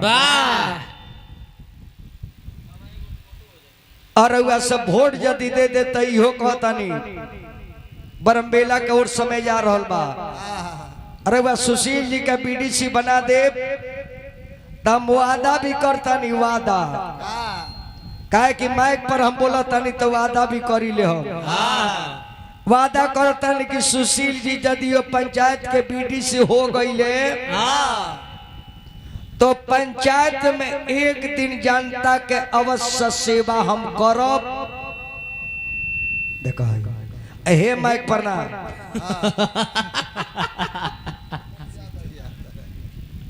वो जी माइक दोसर रही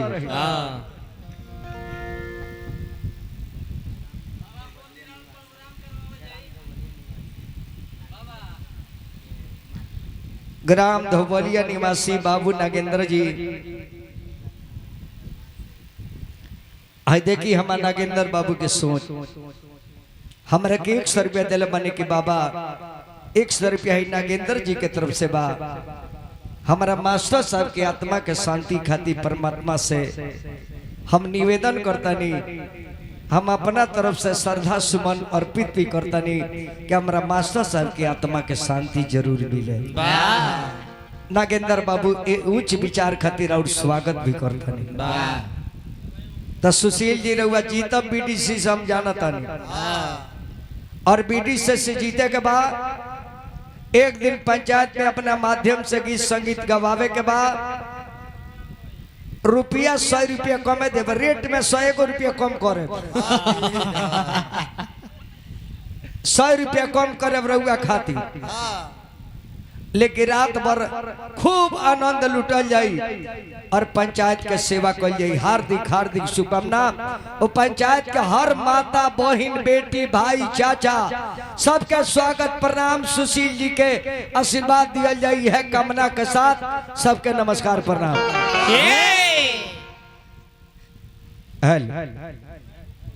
फोटो खींचे के बाहर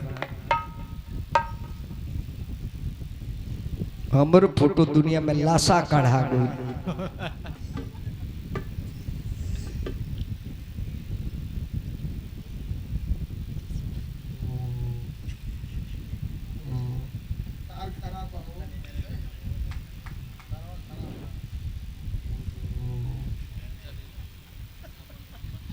खो खो नंबर लिख ली।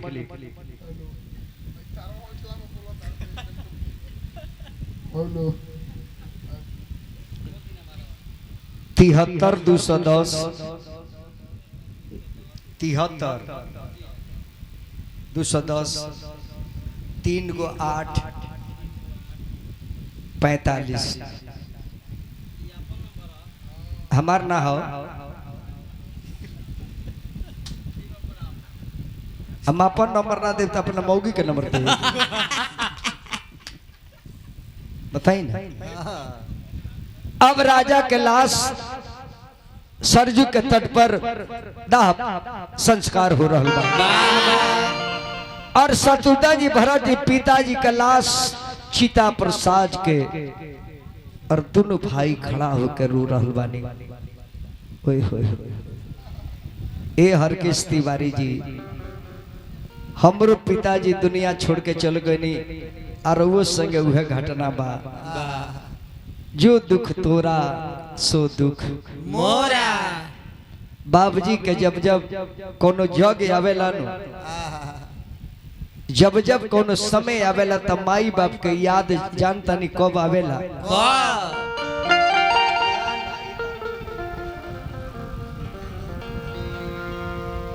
अरे भूखिया लगाला का पर अरे माई मानामा परी जाले। भूख लागेला तो माई याद पड़ेले कि माई जती रही तो गरम गरम रोटी बनाई कि भूखिया लगाला का पर अरे माई मानामा परी जाले। अरे पियसिया लगल का पर अरे याद परे ना। प्यास लगल तो औरत याद पड़े जे कहीं सैला पर एक गिलास पानी लेके आओ तो जे प्यास लगल पीली। अरे पियसिया लगल का पर अरे याद परी जाली ना। अरे परला विपतिया तो अरे बहनिया मनावा परी जाले। विपत पड़ेला तो बहन याद पड़ेले कि आज यदि एगो बहन रही तो जाके कहती जे बहिना हमरा के अब पानी आइल बा बाढ़ आइल बा सब दह गइल बा थोड़े अनाज दो ताकि हमनी के बाल बच्चा के खियाई। अरे परला विपतिया तो बहनिया यादवा पर जाले। अरे इज्जत गोइन का पर अरे याद पर लखानदा।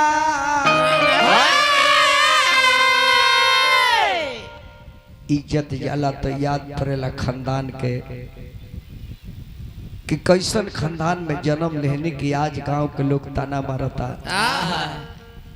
बबुआ अजगिया परोजन में अरे बाप मनवा परी जाले। जग होला पिताजी याद पड़े कि आज पिताजी रहती, आज मास्टर साहेब रहती, बैठल रहती तो कहती जी बेटा लो चिंता मत कर हम बानी न। आज दुआरों पर बैठल रहती तो पूछती जे तू लोग चिंता का करे लो, अभी पिताजी अतारे तो जगिया परोजन में अरे पिता मनावा अरे लगला लड़ैया तो अरे याद पर जाले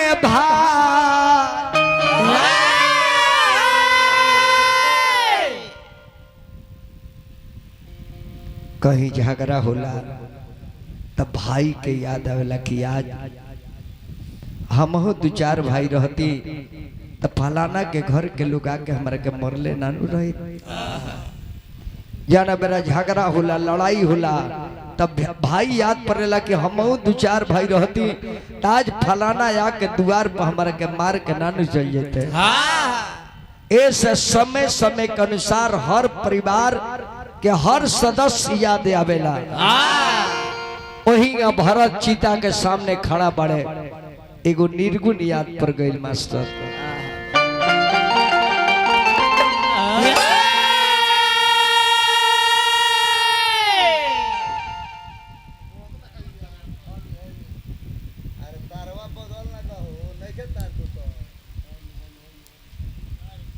लोग के अस्कत हो जाला।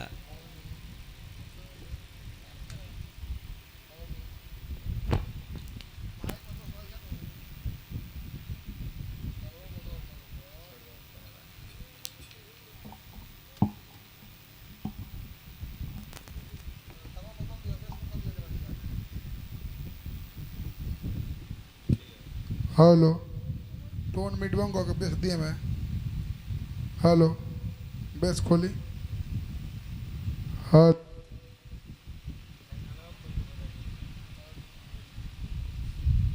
हेलो हेलो और बेस खोली बेस टोन मिडवांग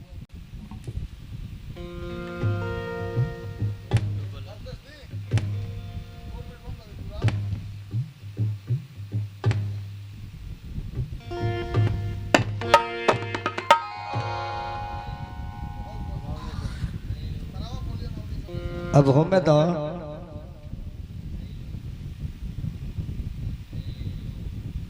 बड़ी तू डिस्टर्ब करता है बाबू। कौन बात कहे में डिस्टर्ब बोलन तो बड़ी बाउर लागेला ठीक नो। हमें के दान आयो जब हर जी माइक अपन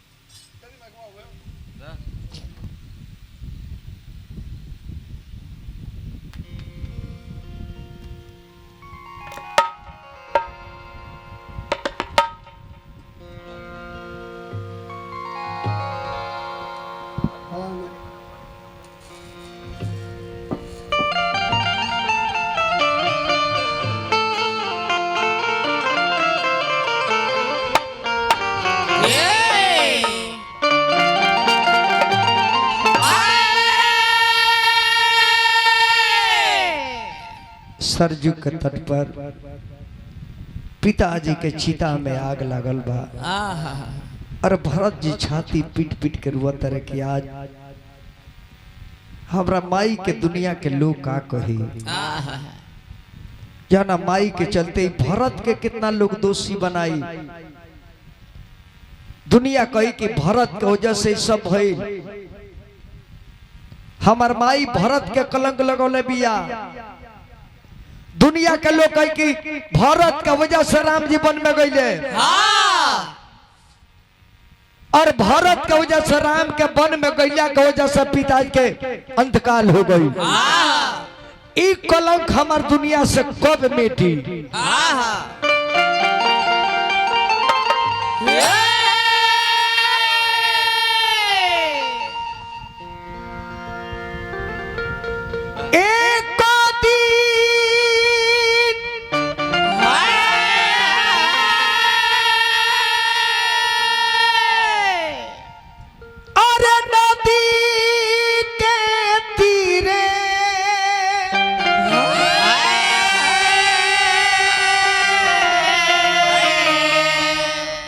अरे जाता रहनी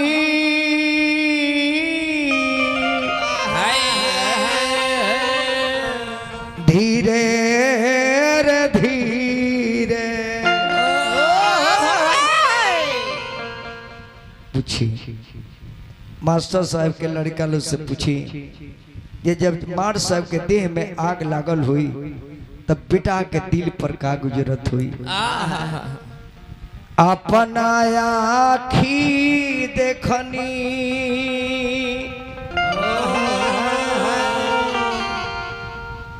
पिता के शरीरिया अगिया में जरे लाएरा।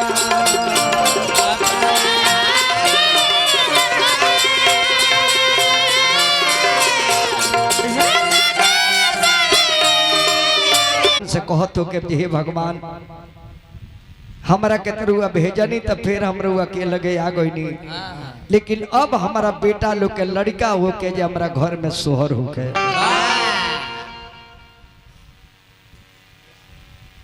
बाबू श्री उमेश कुमार सिंह जी 100 रुपया दिल मनी अभिनंदन करो। ऐसे मास्टर साहब के पतोहालो से निवेदन बा कि मास्टर साहब के नाम पर सोहर पर कुछ मोहर और कुछ चिन्हा देवे के पड़ी। एक एक अपना नाम से साड़ी निकाल के ले आई सोहर पर जे घर में सालों भर सोहर होके मंगल होके घर भोज होके बियाह होके शादी होके अष्टजाम होके